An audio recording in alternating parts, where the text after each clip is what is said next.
नमस्कार. आज इथं जे पुणे महानगरपालिका आयुक्त आहेत नवकिशोर राम, तर यांनी आमच्या प्रतिनिधी मीनाताई धोत्रे या दिव्यांगांच्या काही समस्या घेऊन समाज विकास विभागामध्ये गेल्या होत्या.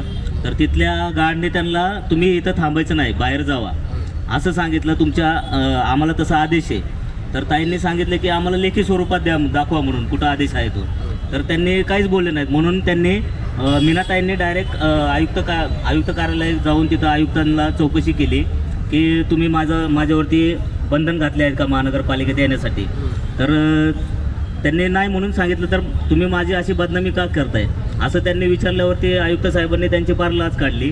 प्रशासनाला विनंती आहे की दिव्यांग महिलेचा त्यांनी अपमान केला आहे, तर त्याच्यावरती दिव्यांगाच्या 2016च्या कायद्यानुसार गुन्हा दाखल झालाच पाहिजे. मित्रांनो, या घटनेचा पूर्ण व्हिडिओ बघण्यासाठी खाली दिलेल्या लिंकवर क्लिक करा आणि आमच्या चॅनलला लाईक, शेअर आणि सबस्क्राईब करायला मात्र विसरू नका. धन्यवाद.